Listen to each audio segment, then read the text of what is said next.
Recent டேஸில் நம்ம ஸ்டோரில் அதிகமாக என்கொயரி ஆகிட்டு இருக்க மைக்கில் டிஜேஏ மைக் மினி வந்து பார்த்தீங்கன்னா ஒரு பெஸ்ட்டு மைக்குங்க. அது கஸ்டமர் வந்து பார்த்தீங்கன்னா அன்பாக்ஸ் பண்ணியிருந்தாங்க.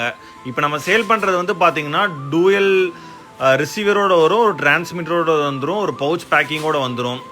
நீங்கள் என்ட்ரி லெவலில் யூடியூப் சேனல் ஆரம்பிக்க போகிறேன், இல்லை விளாகிங் பண்ண போகிறேன், ஒயர்லெஸ் மைக் வேணும்னு நினைக்கிறவங்க தாராளமாக இது பை பண்ணிக்கலாங்க. ரொம்பவே காம்பேக்டாக இருக்கும். இது ஓப்பன் பண்ணோன்னா இதுக்கான யூசர் மேனுவல்ஸும் வந்துடும், அந்த டிஜே ஸ்டிக்கர்ஸும் வந்துடும். ப்ளஸ் வந்து பார்த்தீங்கன்னா உங்களுக்கு வந்து இதுக்கான பவுச் பேக்கிங்கில் உள்ளே வந்து பார்த்தீங்கன்னா மைக்குமே இருக்கும்.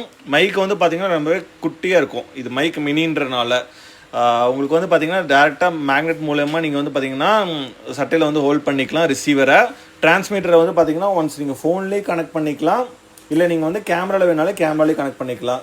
இது நம்ம ஸ்டோரில் பை பண்ணுறதுனால என்ன உங்களுக்கு பெனிஃபிட்ஸ்ன்னு பார்த்தீங்கன்னா உங்களுக்கு வாரண்டியோர்ஸையும் ப்ரொவைட் பண்ணிடுவோம். ப்ளஸ் வந்து பார்த்தீங்கன்னா உங்களுக்கு வந்து A to Z எல்லாமே செக் பண்ணி காமிச்சு பக்காவாக வந்து பார்த்தீங்கன்னா கொடுத்துருவோம்.